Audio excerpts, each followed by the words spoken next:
Raj. నమస్తే, నేను Kavitha. Welcome to I dream.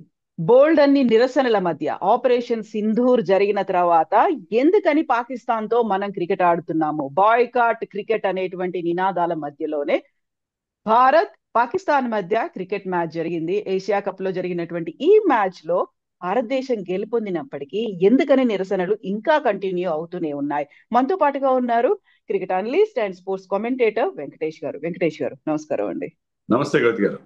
So గతంలో ఎప్పుడు ఇంత తీవ్ర స్థాయిలో ప్రొటెస్ట్ అనేది జరగలేదు. ఆపరేషన్ సింధూర్ జరగడానికో లేకుంటే పహల్గామ్ అటాక్ కి సంబంధించి ఎవరైతే ఉన్నారో సూత్రధారులు, అలాంటి మిలిటెంట్ కంట్రీతో మనం ఆడాల్సినటువంటి అవసరం ఉందా? బాయ్కాట్ అనేటువంటి ఒక నినాదం గతంలో ఇంతలా కనిపించలేదు. బట్ ఇప్పటికీ మనం ఆడాము, ఆడి గెలిచాము. గెలిచినప్పటికీ వాళ్లతో షేక్ హ్యాండ్లు మాత్రం ఇవ్వలేదు అనేటువంటి ఒక మాట తప్పించి మిగతా అంతా ఎందుకని అంతలా ఒక నిరసన అయితే కనిపించింది?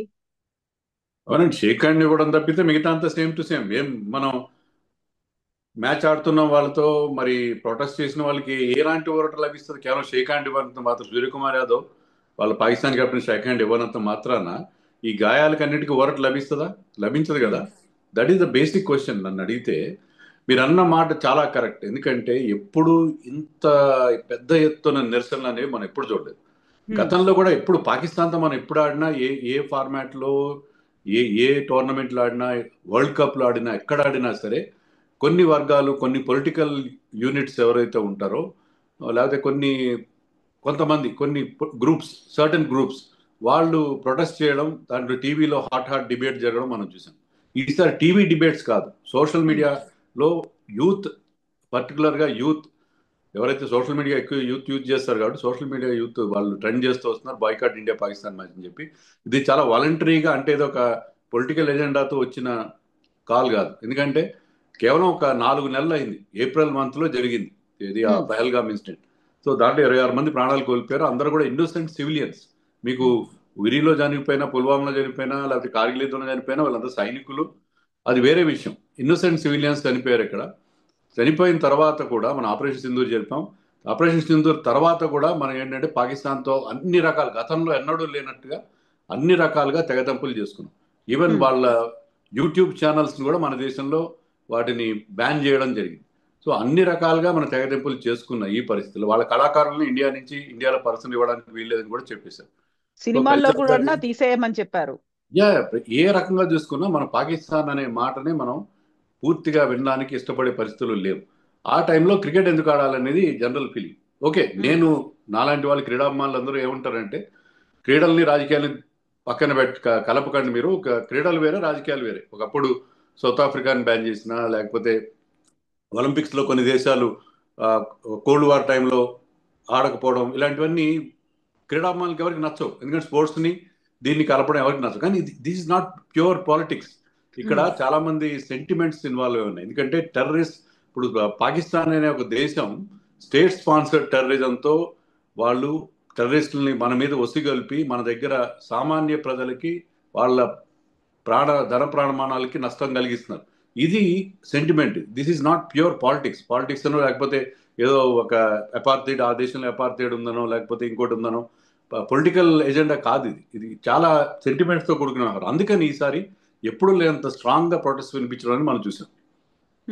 సో ఇప్పుడు అంత నిరసనల మధ్యలో కూడా మనం క్రికెట్ ఆడాము. ఐపీఎల్ మ్యాచ్ లో కూడా వాళ్ళు కనీసం బ్లాక్ రిబ్బన్ అనేది కట్టుకున్నారు, ఆడారు అనేటువంటిది ఒక ట్రెండ్ అనేది అప్పుడు కనిపించినప్పటికి కూడా, ఇప్పుడు ఆడాము, ఆడింది మొదలు వాళ్ళ మీద ప్రెషర్ పెట్టాము, వాళ్ళని ఓడించాము, మొత్తం ఎక్కడికక్కడ కట్టడి చేశాము అని చెప్పుకుంటున్నప్పటికీ ప్రతిసారి ఉండేటువంటి ఒక ఊపు, ఉత్సాహం, ఆ జోష్ అంటాం కదా, అది ఎక్కడా కనిపించట్లేదు. అంటే అంత ఓన్ చేసుకున్నారు ఆ పహల్గామ్ అటాక్ ని. దీనికి అన్నిటికీ కారణం పాకిస్తానే. అలాంటి టైంలో మనం ఎందుకు ఆడాలి అనేది, ఎందుకని ఆడాల్సి వచ్చిందండి? యాక్చువల్ గా బీసీసీఐ ఏం చెప్తోంది, మన వాళ్ళు ఏం చెప్పారు అసలు? అంటే నా దృష్టిలో మనం ఆడడానికి ప్రధాన కారణం ఏంటంటే, మనం పాకిస్తాన్తో ఇప్పుడు ఆడడం అంటే మళ్ళీ ఒక నెల రోజుల్లోనే ఇప్పుడు మనం ఉమెన్స్ వరల్డ్ కప్ ఆడుతున్నాం. దాంట్లో పాకిస్తాన్ మ్యాచ్లు శ్రీలంకలో జరుగుతాయి. కానీ వాళ్ళు హయ్యర్ స్టేజ్కి వచ్చి నాకౌట్కి వస్తే మళ్ళీ మనం వాళ్ళతో ఆడాల్సి ఉంటుంది. అలాగే ఇప్పుడు మీకు వరల్డ్ అథ్లెటిక్స్ ఛాంపియన్షిప్ జరుగుతుంది. దాంట్లో మన నీరజ్ చోప్రా పాకిస్తాన్ జావలిన్ థ్రోయర్ నదీమ్తో కలిసి అతను పార్టిసిపేట్ చేయాలి. అలాగే మనం ఒలింపిక్స్ కూడా బిడ్ చేయబోతున్నాం 2036 ఒలింపిక్స్కి ఈ ఏడాదిలోనే మనం బిడ్డింగ్ ప్రాసెస్ ఈ ఏడాదిలో జరుగుతుంది. సో మనం ఒక దేశంతో ఆడట్లేదు, మనకు ఒక దేశంతో ప్రాబ్లమ్స్ ఉన్నాయి, ఇలాంటివన్నీ మన ఒలింపిక్ బిడ్కి కాస్త ఇబ్బందులు కలిగించే అవకాశం ఉంది. సో ఒక బిగ్గర్ పిక్చర్ దృష్టిలో ఉంచుకొని, ఎందుకంటే ఇది బీసీసీఐ డెసిషన్ కాదు, బీసీసీఐ ఆడాల వద్ద అనేది will be always in the court of union government decide చేస్తారు. పాకిస్తాన్తో ఆడాలా వద్దా, లేకపోతే ఒక మన ఇండియన్ టీంని ఎక్కడికైనా బయటికి పంపాలంటే దానికి గవర్నమెంట్ పర్మిషన్ కావాలి. సో గవర్నమెంట్ పర్మిషన్ ఇవ్వడానికి కారణం ఏంటంటే ఇది బీసీసీఐ నిర్ణయం కాదు, ఖచ్చితంగా కేంద్ర ప్రభుత్వ నిర్ణయం. కేంద్ర ప్రభుత్వం ఎందుకు నిర్ణయం తీసుకుందంటే మీకు తెలుసు, అక్కడ అహ్మదాబాద్లో పెద్ద స్పోర్ట్స్ కాంప్లెక్స్ కడుతున్నారు. ఆల్రెడీ మనకున్న నరేంద్ర మోడీ స్టేడియంతో పాటు అక్కడ ఒక 25 ఎకరాల విస్తీర్ణంలో పెద్ద స్పోర్ట్స్ కాంప్లెక్స్ కడుతున్నారు. They are aiming to conduct Olympics. అంటే మనం బిడ్ చేస్తే మనకు రావాలి కదా, బిడ్ చేయాలి కదా, బిడ్ చేయడానికి చాలా ఖర్చు అవుతుంది, చాలా ప్రాసెస్ అది. సో ఆ ఉద్దేశంతో ఏంటంటే మనం పాకిస్తాన్తో అయినా ఆడతాం, మనం మల్టీలేటరల్ టోర్నమెంట్స్లో ఆడతాం, బయలేటరల్లో ఖచ్చితంగా ఆడమని చెప్పారు. సో ఆ రకంగా ఆడారు. అయితే ఇక్కడ ఒక చిన్న ట్విస్ట్ ఉంది. ఇక్కడ ఏంటంటే సరే మల్టీలేటరల్ ఆడతారు, కానీ మీరు ఇటీవల గ్రూప్స్ అనేవి వాళ్ళంతటా వాళ్ళు నిర్వాహకులు డిసైడ్ చేస్తారు. సో ఇండియాని పాకిస్తాన్ ఒక గ్రూప్లో ఎందుకు పెట్టాలి? లేనంత వరకు పాకిస్తాన్తో తక్కువ మ్యాచ్లు ఆడేలా చూడండి. India is the host for this Asia cup దుబాయ్లో జరుగుతున్నప్పటికీ హోస్ట్ మన ఇండియానే. సో మీరు 2 టీమ్స్ని ఒక్క గ్రూప్లో ఎందుకు పెట్టారు? దానివల్ల ఏంటి, ఇక్కడ ఒక మ్యాచ్ అవుతుంది గ్రూప్లో, తర్వాత సూపర్ 4లో ఒక మ్యాచ్, వాళ్ళు ఫైనల్కి వస్తే ఫైనల్కి ఒక మ్యాచ్. సో 3 మ్యాచ్ల్లో పాకిస్తాన్తో ఆడి బోల్డ్ని డబ్బులు దండుకుందాం, ఖజానా నింపుకుందాం అనే తప్ప మీకు అది కమర్షియల్ కన్సిడరేషన్తో మీరు ఇద్దరిని 2 టీంలు ఒక్కటే గ్రూప్లో పెట్టారు. ఇది కూడా సెంటిమెంట్స్ని చాలా హర్ట్ చేసింది. సో మీరు పాకిస్తాన్తో తప్పనిసరి అయితే ఆడతా ఉంటున్నారు, కానీ ఇక్కడ తప్పనిసరి కాదు కదా. మీరు ఒక ప్రత్యేక సందర్భం కల్పించారు గ్రూప్ స్టేజ్లో కూడా. వాళ్ళని ప్రీ గ్రూప్లో పెట్టుంటే మనం 14th రోజు మ్యాచ్ ఉండేది కాదు. ఆ మ్యాచ్ ఆదివారం జరపడం, సో వీలైనంత ఎక్కువ ఐబాల్స్ క్యాప్చర్ చేయడం, లేకపోతే క్రౌడ్ని ఎక్కువగా తీసుకురావడం, టికెట్లు కూడా చాలా హై ప్రైసింగ్ పెట్టారు. సో కేవలం కమర్షియల్ కన్సిడరేషన్తో ఆడుతున్నారు. సెంటిమెంట్స్ అంటే బీసీసీఐ కానీ కేంద్ర ప్రభుత్వానికి కానీ ఏమాత్రం ఖాతరు లేదనే ఒక ఫీలింగ్, జనరల్ ఫీలింగ్, ముఖ్యంగా యూత్లో. బికాస్ వీళ్ళకి క్రికెట్ తెలిసిన వాళ్ళు, గతంలో పాకిస్తాన్తో మ్యాచ్ బ్యాన్ చేసిన మన అడిగిన వాళ్ళందరూ కూడా పొలిటికల్ పీపుల్. వాళ్ళకి క్రికెట్లో ఏం జరుగుతుంది, ఈ టెక్నికాలిటీస్ అని తెలియదు. కానీ ఇప్పుడు సోషల్ మీడియాలో ఎవరైతే బ్యాన్ కాల్ ఇస్తున్నారో వీళ్ళందరూ regular cricket followers, cricket fans. అందుకని ఈసారి పాకిస్తాన్తో మ్యాచ్ అనగానే విపరీతమైన ఎక్సైట్మెంట్, బజ్ క్రియేట్ అవుతుంది, బోల్డంత క్రేజ్ ఏర్పడుతుంది. That craze was conspicuously missing this time definitely. So అది కేవలం మన దగ్గర కూడా కాదు, అది దుబాయ్ లో జరిగినటువంటి ఈ స్టేడియంలో కూడా కంప్లీట్ గా ఫుల్ అవ్వలేదు. యాక్చువల్ గా ఉండేటువంటి ఆ ఎక్సైట్మెంట్ మిగతా న్యూట్రల్ ప్లేస్ లో అయినప్పటికీ అక్కడ ఉన్నటువంటి వాళ్ళు కూడా అంత ఉత్సాహంగా పాల్గొంటారు, చూస్తారు అనుకున్నప్పటికీ అక్కడ కూడా అది మిస్ అవుతూనే ఉంది. అవునండి, ఎందుకంటే టికెట్ ప్రైస్ హైగా ఉన్నాయి, కరెక్టే. కానీ మీకు గుర్తుంటే లాస్ట్ ఇయర్ మనం T20 వరల్డ్ కప్ న్యూయార్క్లో ఆడాం, పాకిస్తాన్తో మ్యాచ్ న్యూయార్క్లో చేశారు. ఆ T20 వరల్డ్ కప్లో అక్కడ కూడా ticket prices were very very high. అప్పుడు కూడా చాలా దాని మీద గొడవైంది. అయినా కూడా టికెట్స్ కొన్ని నెలల ముందు సోల్డ్ అవుట్ అయిపోయినాయి. టికెట్స్ ఓపెన్ అయిన కొద్ది క్షణాల్లో మొత్తం టికెట్స్ సోల్డ్ అవుట్ అయిపోయినాయి. ఇండియా పాకిస్తాన్ అంటే అలాంటి క్రేజ్ ఉంటుంది, ప్రపంచంలో ఎక్కడ జరిగినా కూడా అలాంటి క్రేజ్ ఉంటుంది. దుబాయ్లో కూడా గతంలో ఆడాం, రీసెంట్గా మనం అక్కడ ఛాంపియన్స్ ట్రోఫీలో కూడా పాకిస్తాన్తో, అప్పుడు కూడా tickets were sold out like hot cakes. కానీ ఈసారి ఎప్పుడు లేనట్టుగా చాలా అన్ప్రెసిడెంట్ పాకిస్తాన్ ఇండియా మ్యాచ్కి ఆదివారం మ్యాచ్ శనివారం రోజు tickets were very much available. So డెఫినెట్గా ట్రెండ్ మారింది. సో ఇది కూడా నిర్వాహకులకు ఒక లెసన్. ఇండియా పాకిస్తాన్ మ్యాచ్ అంటే ఎలాంటి సిచ్యువేషన్ అయినా జనాలు చూసేస్తారు, వచ్చేస్తారు, అన్నీ మర్చిపోతారు.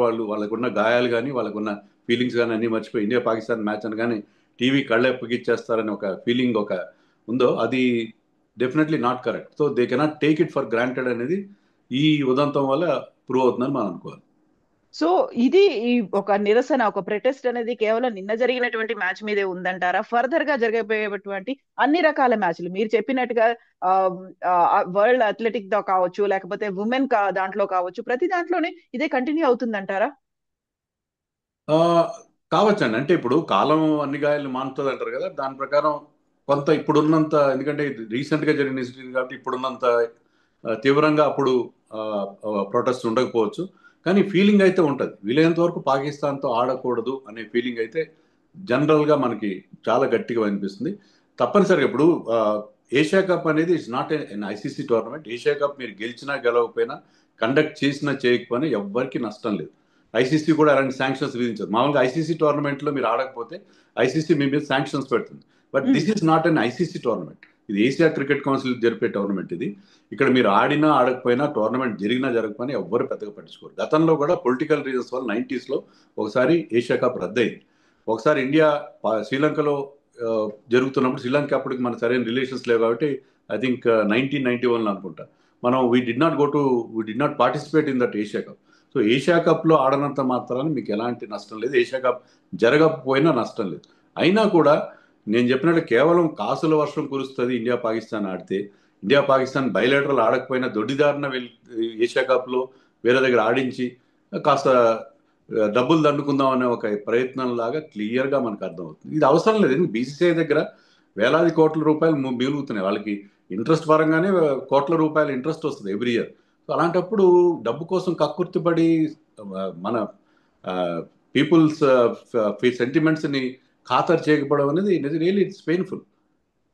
సో ఇప్పుడు మనకి ఐపీఎల్ సీజన్ కూడా అప్పుడు చూసినప్పుడు కూడా వాళ్ళు గాయాల బారిన పాడినప్పటికీ ఇంకోటి ఏదైనా అయింది, మొత్తం అంతా స్టామినా అంతా అక్కడే పెడుతున్నారు. ఆ తర్వాత వచ్చేటువంటి వరల్డ్ కప్ మ్యాచ్ T20లో దాని మీద ఫోకస్ పెట్టలేకపోతున్నారు అనేది కూడా బీసీసీఐ మీదే వచ్చినటువంటి ఒక బ్యాడ్ ఇమేజ్ అనేది పోర్ట్రే అయింది. ఇప్పుడు చూస్తే ఇది కూడా డబ్బుల కోసమే ఇంత పని చేస్తున్నారు అనేది. మెల్లిమెల్లిగా క్రికెట్ కు దూరం అవుతుందా బీసీసీఐ, లేకపోతే కేవలం డబ్బుల మీద ఆశపడుతుందా? ఇక్కడ ఉన్నటువంటి అభిమానులు ఎవరైతే లవర్స్ ఉన్నారో వాళ్ళని పట్టించుకోవట్లేదు అంటారా? BCCI should learn it's lessons అండి. అంటే ఇప్పుడు కేవలం ఎక్కడ మనీ స్పిన్నర్గా ఉంది మ్యాచ్, లేకపోతే కేవలం కమర్షియల్ యాంగిల్లోనే కాకుండా ఫ్యాన్స్ వాళ్ళు ఫీల్, ఎందుకంటే మీకు చీఫ్ స్టేక్ హోల్డర్స్ ఎవరు క్రికెట్లో? ఫ్యాన్స్. వాళ్ళు ఇచ్చే డబ్బులతోనే బీసీసీఐ సర్వ్ అవుతుంది. తర్వాత మనకి ఆ డెవలప్మెంట్ కూడా అక్కడి నుంచి వస్తుంది. ఇండియాలో టాలెంట్ ప్రొడ్యూస్ అవుతున్నా, ఇంత ఇన్ఫ్రాస్ట్రక్చర్ క్రియేట్ అవుతున్నా, అంతా కూడా ఫ్యాన్స్ వాళ్ళకి వాళ్ళ అభిమానాన్ని సొమ్ము చేసుకుంటుంది బీసీఐ. సో దాన్ని దృష్టి పెట్టుకుని ఏదో ఆ, బంగారు బాతు వ్యవహారంలో కాకుండా ఫ్యాన్స్ సెంటిమెంట్ కూడా they should learn to respect the sentiment of the fans అనేది the moral of the story అని నాకు అనిపిస్తుంది. సో ఇప్పటికైతే ఆ ఆటగాళ్ళు ఆడారు గెలిచారు అనే ఒక ఫీల్ ఉన్నప్పటికీ యూజువల్ గా ఉండేటువంటి ఆ మౌకా కోసం చూసేటువంటి అభిమానులు ఈసారి వద్దు ఇది అని వదులుకున్నారు అంటే ఎంతలా మన భారతదేశాన్నో లేకపోతే ఎంతలా పాకిస్తాన్ ప్రోత్సహిస్తున్నటువంటి ఉగ్రవాదాన్ని హేట్ చేస్తున్నారు అనేది అది ఎప్పటికి అర్థమవుతుంది? దీంట్లో ఏమైనా మళ్ళీ ప్రభుత్వం ఏమైనా ఇన్వాల్వ్ అవుతుందంటారా, లేకపోతే బీసీసీఐ పని ఇలాగే మ్యాచ్లు కండక్ట్ చేసుకుంటూ మీరు చెప్పినట్టుగా ఇంకో 2 మ్యాచ్ల్లో తలపడే అవకాశాలు ఉన్నాయంటారా? డెఫినెట్. ఇప్పుడు సూపర్ ఫోర్ లో పాకిస్తాన్ ఇండియానే క్వాలిఫై అవుతాయి. ఆ గ్రూప్ కూడా ఎలా డిజైన్ చేశారంటే, మన గ్రూప్ లో చూడండి, there is no other stronger team. మన గ్రూప్ లో ఆఫ్ఘనిస్తాన్ కానీ, శ్రీలంక కానీ, బంగ్లాదేశ్ కానీ లేవు.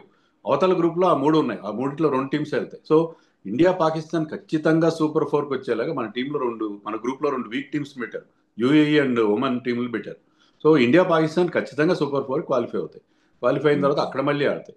ఫైనల్కి వెళ్తే ఫైనల్లో కూడా ఆడతాయి. సో 3 మ్యాచ్లు అయితే ఖచ్చితంగా ఆడతాయి. ఇప్పుడు ఏంటంటే డ్యామేజ్ కంట్రోల్ లాగా ఇప్పుడు ఏం చేస్తున్నారు, సూర్యకుమార్ షేక్ హ్యాండ్ ఇవ్వలేదు, మ్యాచ్ ముందు షేక్ హ్యాండ్ ఇవ్వలేదు.